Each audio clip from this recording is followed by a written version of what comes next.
So what's up mga J-Vlog? Welcome ulit sa panibagong video, and for today's video, i-review ulit natin ngayon 2026 ang isang battery powerhouse na smartphone na lumabas ng 2025, which is a Poco M7. Tara, pag-usapan natin.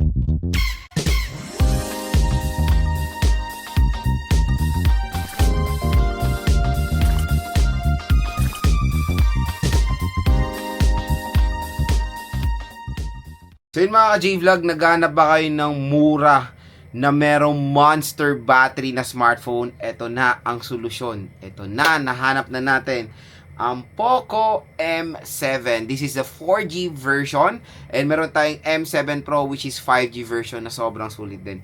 Nakakatuwa, or let's appreciate Poco dahil nakakapag-provide na sila ng sobrang murang smartphone na merong reasonable specifications. Pero dito sa ating video, i-share ko rin yung medyo nalulungkot lang ako rin na side dito sa smartphone, or hindi lang sa smartphone na to, sa overall system ng Poco or ng Xiaomi. I-share ko yan mamaya sa ating video. Pero Blods, magkano nga ba to? So ang Poco M7 mga J-Vlog, so official store ng Poco sa online, napakamura.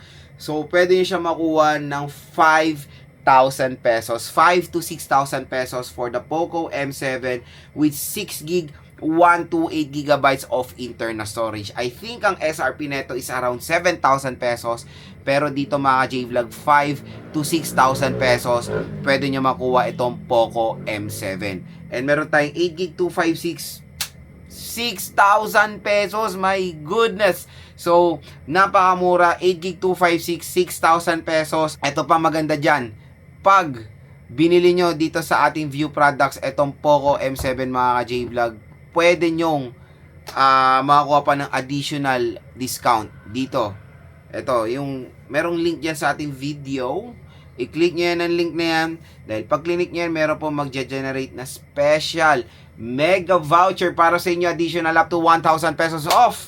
So again, pwede nyo makuha ng sobrang baba lang ang Poco M7. Napakasulit na 4G smartphone na pwede ma-offer ngayong 2026. So, syempre, ang ginagawa kasi natin ngayon, lahat ng ni-review nating device ng 2025 na available pa rin sa market, let's review it ngayong early 2026. Dahil syempre, majority po ng mga smartphone brands ay silent ngayong January, nagpapahinga. Dahil grabe naman talaga ang mga hataw nila nung 2025. So, January, February, medyo tahimik pang ibang brands. Pero may bigla nang sumipa eh. New Year na New Year, Honor, meron agad, Honor X90. Gagawa tayo ng first impressions review dyan, stay tuned lang. And syempre, ang bago rin, malapit na rin lumabas ang Xiaomi Redmi Note 15 series. Stay tuned lang mga idol. This January rin yan. Gagawa rin natin yan. Bibili natin ang mga device na yan para ma-review dito sa ating YouTube channel. So, the Poco M7 mga J-Vlog is isa sa pinakamalaking battery na smartphone na pwede nyo ma-purchase under 6,000 pesos. Diba? Grabe. 6GB 128. Yun ang isa na perfect fit for its price sa kanyang sale price ha. Again, yan na rin yung the best minimum na pwede natin makuha, at all goods kumbaga yung kanyang ibang specification for its price. So iba kasi ang mga iba-iba mga preference ng consumers. May consumers sa battery, merong consumers sa processor, camera, design and aesthetic, display. Eto, mga idol, lahat yan ay mapoprovide. Kumbaga, let's call it na all-rounder smartphone ang Poco M7. Available pala siya sa 3 colors. Meron tayong blue, silver, at color black. So yun mga J-Vlog, pag-usapan natin agad-agad ang battery. So, ang battery netong si Poco M7 ay pang tablet level na. So, nakakatawa lang na ang battery ng Poco M7 at ang battery ng Samsung Galaxy Tab A9 Plus, which is tablet, ay hindi sila nagkakalayo. Both 7,000 mAh battery capacity. At ang maganda pa sa Poco M7 mga ka-J-Vlog, 33 watt fast charging. I think yan na din the best minimum na pwede natin makuha ang charging rate, especially for this kind of battery capacity. Pero yun ang isa na magiging buying factor talaga ng consumers natin dito.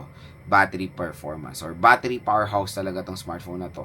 So again, maraming consumers natin ngayon ang ginagamit ang smartphone araw-araw. Kumbaga, primary tool for work, especially mga online sellers natin, delivery riders, motor taxi riders, TNVS riders natin, 'di ba? Lahat po 'yan smartphone ang ginagamit to do their booking, to do their kumbaga business, 'di ba?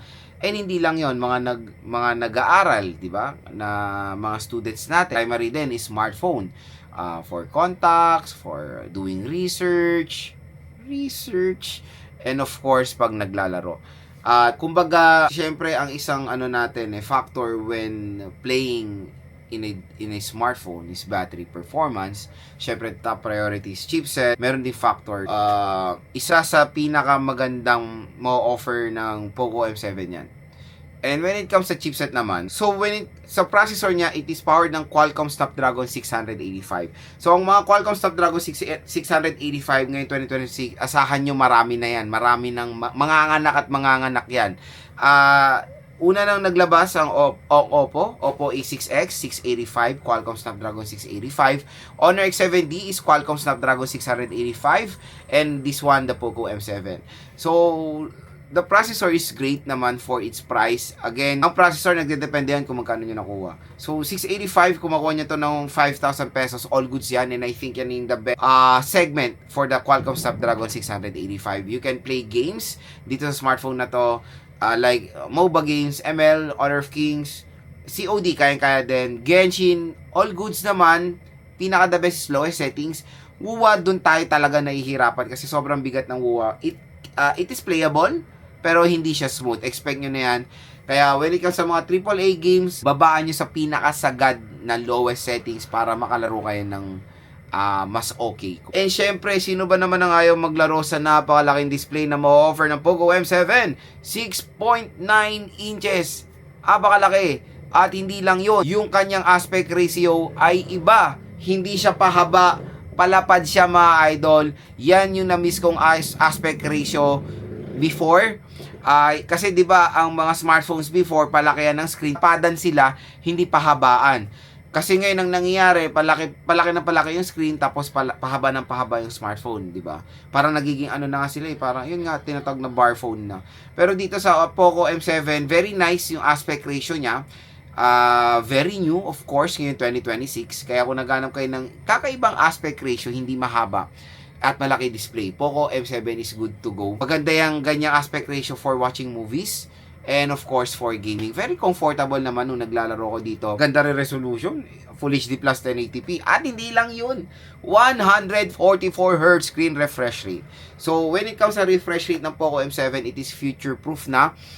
Malaki yan, malaking bagay yan especially sa mga games na pwedeng ma-update for 144Hz refresh rate support. Abang-abang lang kayo dyan kasi ganyan naman nangyari before sa mga 120Hz. Wala naman dating 120fps. Ngayon nagkakaroon sa Genshin, nagkakaroon sa LOL. Marami. At asahan nyo na masusupport din soon ng 144Hz screen refresh rate sa mga ibang games. So comment down below kung ano na bang mga games ang mayroong 144Hz, especially for a Qualcomm Snapdragon 685. I think wala pa gaano or wala pa talaga. Usapang camera niya is just fine. Very common for its price, 50 megapixel at based on my observation sa kanyang camera performance at mamaya magpapalitan man ako ng mga photo samples nitong Poco M7. Reasonable for its price. Yun lang masasabi. Maganda ring dagdag, dual steer speakers din to at sound by Dolby Atmos, di ba? So, hindi lang malaki screen, hindi lang malaki battery, maganda pa or malakas din yung speaker na mapoprovide na itong smartphone na to. At yan na rin naman dapat talaga i-accept natin in today's time na dual steer speakers na dapat talaga ang makuha natin sa mga ganitong presyohan ng smartphone. At mapoprovide yan ng Poco M7. So, eto na mga J-Vlog yung sinabi ko sa earlier part ng video natin na isa sa pinakayo ko lang. Hindi lang sa Poco M7, sa karamihan ng Xiaomi smartphone and Poco smartphones. HyperOS 2 is a very nice UI. User-friendly, madaling gamitin, magandang design ng UI. Pero the most disadvantage of HyperOS, bloatware and ads. Yan ang pinakayoko, ads. Kaya nga ako bumibili ako ng mga talagang legit na binibili mo para walang ads.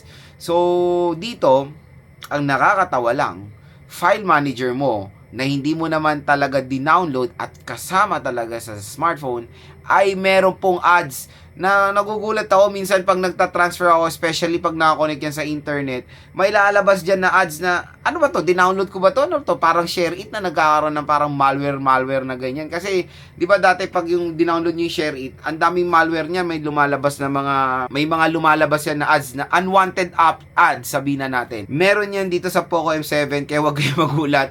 For example, I don't know kung doon ko lang siya na-experience to be honest sa file manager. At hindi lang dito sa Poco M7, maraming mga Xiaomi smartphones din ako na-try na may ganyang ads. And hopefully, matanggal na yan sa HyperOS 3 at Android 16. Fingers crossed mga J-Vlog.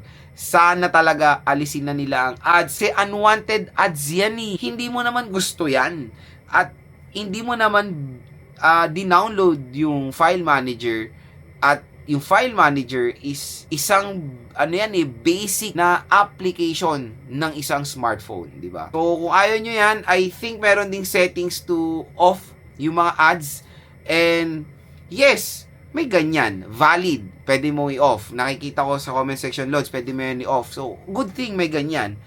Pero, hindi mo na dapat kailangan gawin, di ba? In the first place. Yun lang naman, kasi sa mga ibang brands, wala akong na-experience sa mga ganyang lumalabas na unwanted ads. Especially bloatwares, ang daming bloatwares nito compare sa mga ibang brands din na na-try ko. So, hopefully talaga, maalis yan ng Xiaomi or ng HyperOS. Pero don't get me wrong, HyperOS, tulad ng sinabi ko kanina, is a good UI, maganda yung design, very user-friendly, napakadaling gamitin. Yun lang, ako nga, to be honest, ang father ko at yung tita ko is naka-Xiaomi sila. Ayaw magpalit ng father ko ng ibang brand. Xiaomi talaga gusto niya. So, di ba? Nagugustuhan yung OS, nagugustuhan yung UI, pero sana tanggalin nyo na lang yung ads. Yun lang naman eh. Yun lang naman yung pinaka ayoko dito sa HyperOS. So, syempre, when it comes sa design, very unique yung design ng Poco M7 kasi ang kinuha ko dito yung silver, para siyang si Optimus Prime. I think magandang color, iba-iba yung colorway. And yan yung siguro magandang i-recommend sa inyong color para naman unique yung smartphone nyo, di ba?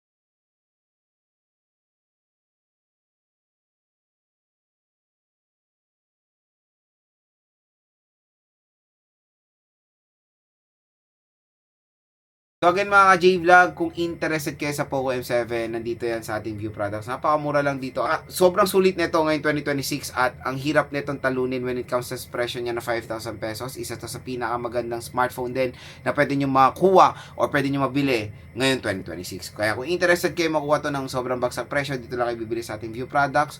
Mura at bagsak presyo lang dyan ang Poco M7.